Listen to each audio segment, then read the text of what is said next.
Bonjour à tous les amoureux d'histoires de persévérance, de beauté intemporelle et de voyages émouvants. Aujourd'hui, nous explorons la vie d'Adriana Karembeu, icône de la mode slovaque, actrice talentueuse et femme au grand cœur. D'une jeune fille rêvant de devenir médecin à Brezno, Adriana est devenue mannequin aux plus longues jambes du monde, star de la télévision et philanthrope dévouée. Si vous n'êtes pas encore abonné à la chaîne, abonnez-vous dès maintenant et n'oubliez pas de sonner la cloche pour ne rien manquer de nos histoires touchantes. Commençons ensemble ce voyage, où le glamour des podiums se mêle aux moments sombres de la vie, emplis de larmes. Adriana Karembeu, née Adriana Sklenáříková, est née le 17 septembre 1971 à Brezno, une petite ville nichée dans les majestueuses montagnes de Slovaquie, alors sous domination tchécoslovaque. Sa vie a débuté dans des circonstances difficiles. Son père, Miroslav Sklenářík, était ingénieur tchèque et sa mère, Zlatica Gazdíková, médecin slovaque. À la naissance d'Adriana, tous deux étaient étudiants, pas encore prêts à assumer le rôle de parents. Adriana fut donc envoyée vivre chez ses grands-parents dans la campagne de Brezno jusqu'à l'âge de 5 ans. Ses premières années, bien que baignées par l'amour de ses grands-parents, manquèrent de la chaleur de ses parents, laissant à la petite Adriana un sentiment de vide indescriptible. Elle restait souvent assise près de la fenêtre, contemplant les vastes champs, se demandant quand ses parents viendraient la chercher. Lorsqu'elle retrouva ses parents, Adriana espérait trouver un foyer. Mais la réalité ne fut pas celle qu'elle attendait. La relation avec son père, Miroslav, était toujours froide et distante. Il semblait avoir plus d'affection pour la sœur cadette d'Adriana, Natalia, qui devint plus tard avocate à Paris. Ce favoritisme laissa à Adriana un sentiment d'abandon, une souffrance morale qui la poursuivit toute sa jeunesse. Elle a confié un jour qu'à chaque fois qu'elle essayait de faire plaisir à son père, elle ne recevait que des regards indifférents ou des reproches froids. Ces blessures émotionnelles, bien que discrètement exprimées, ont forgé chez Adriana une profonde sensibilité, un désir d'être aimée et reconnue. L'enfance d'Adriana n'a pas seulement été marquée par des problèmes familiaux. Elle a grandi dans une petite ville où les possibilités d'épanouissement étaient limitées. Grande et mince, aux jambes inhabituellement longues, Adriana était souvent la cible des moqueries de ses camarades. Ils l'appelaient Roseau ou Cigogne, des surnoms qui la complexaient. Cependant, sa mère, Zlatica, était sa plus grande source d'encouragement. Médecin dévouée, elle encourageait toujours Adriana à poursuivre ses rêves et à ne pas se laisser ébranler par le ridicule. C'est l'amour et le soutien de sa mère qui ont aidé Adriana à trouver la force de surmonter ses premières difficultés, des études à son propre manque de confiance en elle. La plus grande douleur d'Adriana est peut-être venue de blessures émotionnelles dans ses relations personnelles. Jeune femme, elle rêvait d'une famille heureuse, d'un endroit où elle se sentirait en sécurité et aimée. Mais son premier mariage avec Christian Karembeu, célèbre footballeur français, s'est soldé par un chagrin profond. Un événement particulièrement bouleversant s'est produit au début de leur mariage. La fausse couche d'Adriana. La perte de l'enfant qu'elle espérait apporterait joie et unité à sa famille a été un choc terrible. Seule dans son appartement parisien, elle pleurait, sentant son monde s'écrouler. La douleur n'était pas seulement une perte physique, mais aussi la destruction de son rêve d'une famille complète. Son second mariage avec l'homme d'affaires arménien Aram Ohanian semble lui avoir apporté un bonheur durable. La naissance de sa fille Nina en 2018 a été un moment fort dans la vie d'Adriana. Mais même la joie d'être mère n'a pas pu masquer les failles de son couple. Le mariage a pris fin en 2022, laissant Adriana seule et vaincue. Elle a confié lors d'une interview qu'à chaque rupture amoureuse, elle avait l'impression qu'une partie d'elle-même lui manquait. Ses souffrances, de l'éloignement de son père aux moqueries de son enfance, en passant par les pertes émotionnelles, ont façonné une Adriana Karembeu résiliente mais blessée. Une femme qui souriait devant les caméras mais portait des cicatrices invisibles. Dans les années qui ont suivi, Adriana a dû faire face à de nouveaux défis, tant physiques que mentaux. Elle a traversé des périodes de stress extrême, cherchant à concilier carrière, famille et attentes du public. Un jour, elle a découvert un petit problème de santé inquiétant qui l'a obligée à consacrer plus de temps à prendre soin d'elle. Sans entrer dans les détails, Adriana admet que ces moments de mauvaise santé l'ont amenée à réfléchir à la fragilité de la vie. Elle s'est tournée vers le yoga et la méditation, des méthodes qui l'ont aidée à rester calme et à trouver l'équilibre. Ces douleurs, grandes et petites, ont appris à Adriana que la vie n'est pas toujours un voyage glamour, mais un voyage qui exige courage et patience. Le parcours professionnel d'Adriana Karembeu est l'histoire d'une transformation remarquable, d'une étudiante en médecine prometteuse à un mannequin international, une actrice et une philanthrope respectée. Pendant ses études à l'université Charles de Prague, Adriana rêvait de devenir médecin, suivant les traces de sa mère, Zlatica. Elle passait des heures à la bibliothèque, à étudier la littérature médicale, espérant un jour aider les autres comme sa mère l'avait fait. Mais le destin a tourné court en 1997, lorsqu'elle s'est inscrite à un concours de beauté à l'université. Un recruteur d'une agence de mannequins française l'a repérée, remarquant sa beauté saisissante et ses jambes d'1,33 m, un trait qui lui a valu une place dans le livre Guinness des records du monde comme mannequin aux jambes les plus longues. Son premier succès est venu lorsqu'Adriana a signé un contrat avec le catalogue Les Trois Suisses, une initiative qui l'a emmenée des couloirs de Prague aux plages des Bahamas pour sa première séance photo. Elle est rapidement devenue une sensation sur les podiums, défilant pour des marques prestigieuses telles que Thierry Mugler, Givenchy, Lanvin et Rocha. En moins d'un an, Adriana est devenue l'un des mannequins les plus prisés de la fin des années 1990. Sa campagne Wonderbra de 1998 a été sa révélation, la transformant en icône beauté internationale. Des photos d'elle en lingerie sexy ont paru dans des magazines comme Vanity Fair et Maxim, la faisant connaître dans l'industrie de la mode. La carrière d'Adriana ne s'est pas limitée au mannequinat.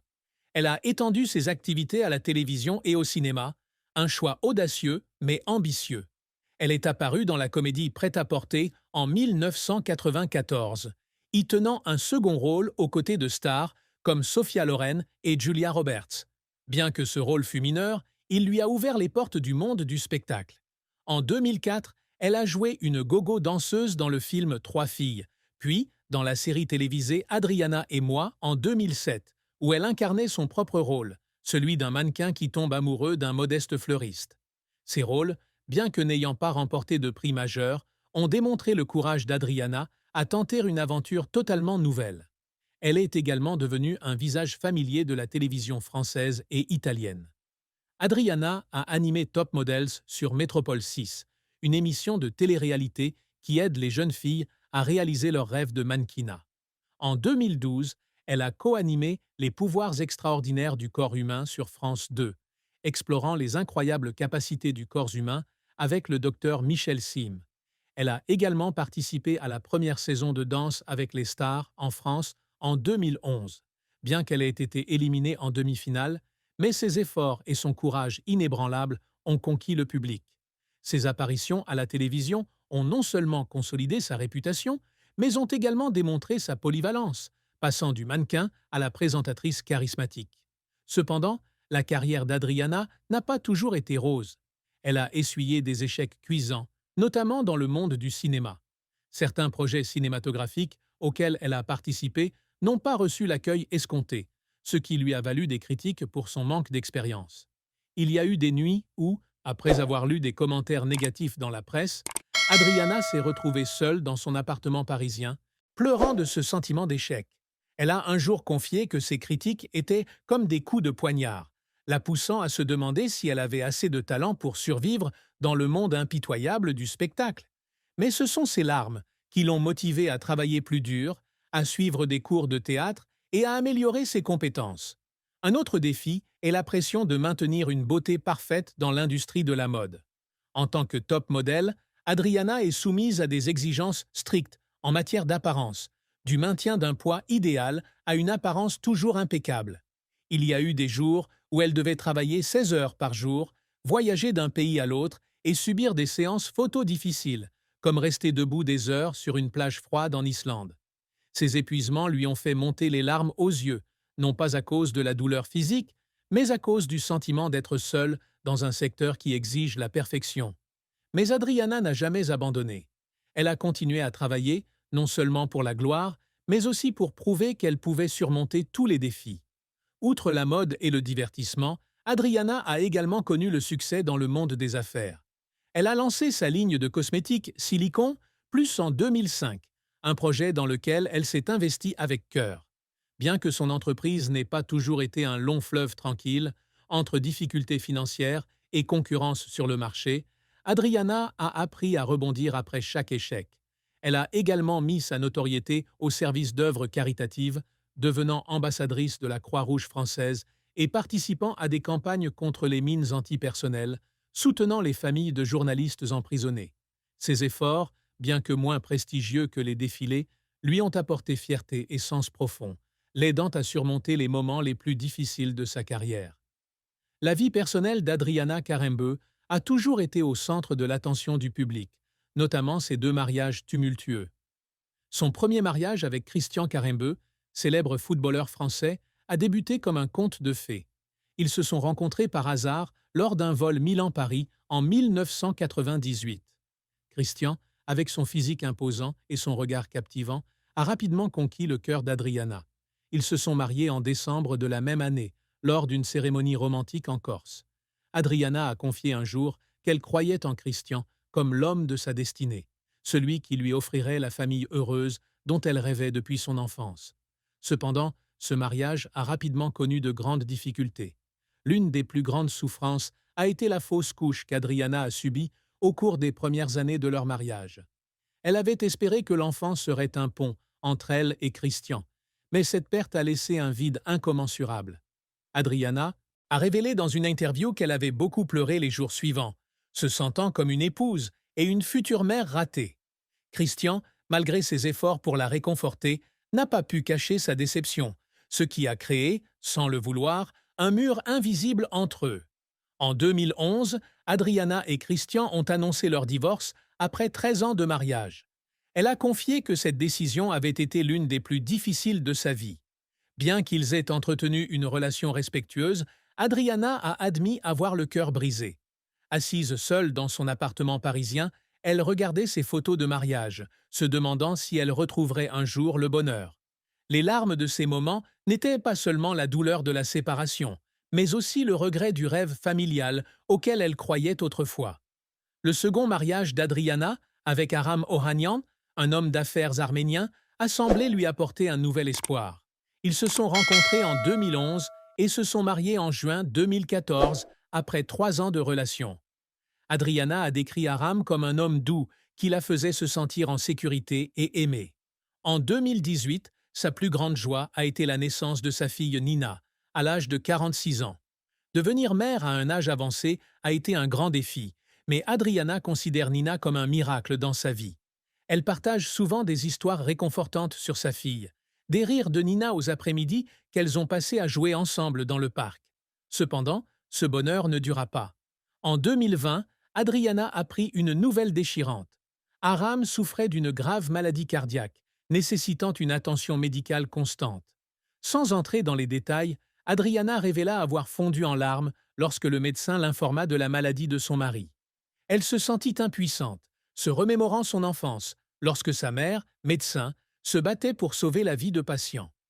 Adriana passa des mois auprès d'Aram, l'emmenant dans les meilleurs hôpitaux de France et du Maroc où il possédait une maison. Elle passa de longues nuits assise à son chevet, lui tenant la main, priant pour qu'il s'en sorte. La douleur de voir son proche affronter la maladie la plongea dans une légère dépression, même si elle tenta de la cacher au public. Le mariage d'Aram et Adriana prit fin en 2022, peu après la stabilisation de la santé d'Aram. Adriana confia que leur décision de divorcer n'était pas due à un manque d'amour, mais au fait qu'ils avaient tous deux réalisé qu'ils ne pouvaient plus continuer à se soutenir mutuellement dans des circonstances difficiles. Elle a fondu en larmes en évoquant la signature des papiers du divorce, ayant le sentiment d'avoir perdu une partie importante de leur vie. Cependant, Adriana a souligné qu'elle et Aram entretenaient une relation respectueuse pour le bien de leur fille Nina. Ces larmes ne reflétaient pas seulement l'échec de leur mariage, mais aussi la douleur de voir son partenaire confronté à une maladie qui pouvait lui coûter la vie à tout moment. Le premier mariage d'Adriana, avec Christian Karembeu, fut un voyage émotionnel, mais non sans hauts et bas. Lorsqu'ils se sont rencontrés dans l'avion fatidique de 1998, Christian a un jour confié à Adriana qu'elle était la femme qui lui avait donné envie de s'arrêter et de fonder une famille. Ces mots doux ont convaincu Adriana d'avoir trouvé le véritable amour. Durant leurs premières années, ils vivaient dans un luxueux appartement parisien, où Christian organisait souvent de petites fêtes pour que ses amis et collègues rencontrent Adriana. Il la présentait fièrement comme sa reine, un mannequin d'une beauté et d'une gentillesse exceptionnelles. Adriana, quant à elle, admirait le dévouement de Christian sur le terrain et sa façon de gérer les pressions de sa carrière de footballeur. Cependant, le côté sombre de ce mariage est progressivement apparu. Christian, avec son emploi du temps chargé de footballeur, était souvent absent de la maison, laissant Adriana seule dans des pièces vides. Elle a un jour raconté que certaines nuits, elle l'attendait assis à attendre son retour, pour l'entendre prononcer quelques phrases courtes avant de s'endormir d'épuisement. Une fausse couche au début de leur mariage a été un point de rupture majeur. Christian, malgré ses efforts pour la réconforter, a dit un jour à Adriana « On va réessayer, mais tu dois être plus forte ». Ces mots, bien qu'involontaires, ont donné à Adriana le sentiment d'être blâmée. Elle a commencé à se demander si Christian comprenait vraiment la douleur qu'elle ressentait. Alors que leur mariage commençait à se dégrader, Christian a admis qu'il voulait des enfants, mais Adriana, la quarantaine avancée, ne se sentait pas prête. Il a un jour déclaré lors d'une dispute « Si tu ne veux pas d'enfants, peut-être que nous ne sommes pas faits pour être ensemble ». Ces mots furent comme un coup de poignard dans le cœur d'Adriana, la laissant confuse et culpabilisée. Lorsqu'ils décidèrent finalement de divorcer en 2011, Christian lui dit « Je te respecterai toujours, mais nous devons être libres de trouver notre bonheur. » Adriana, malgré son chagrin, reconnut qu'ils avaient tous deux besoin de temps pour guérir. Elle conserva le nom de famille Carambeu comme nom professionnel, non seulement parce qu'il était associé à sa carrière, mais aussi parce qu'il faisait partie de ses précieux souvenirs. Son second mariage avec Aram Ohanian prit une tournure différente. Aram, un homme d'affaires prospère mais réservé, confia un jour à Adriana qu'elle était le vent qui a changé sa vie. Ils se rencontrèrent lors d'un événement caritatif à Paris où Aram fut séduit par la sincérité et la passion d'Adriana pour l'humanitaire. Durant les premières années, Aram fut le rock d'Adriana. Il l'emmenait souvent en vacances avec leur fille Nina dans leur maison de Marrakech, où la famille partageait des moments paisibles. Aram a dit un jour à Adriana « Avec toi et Nina, je n'ai besoin de rien d'autre au monde. De rien d'autre au monde. De rien d'autre au monde.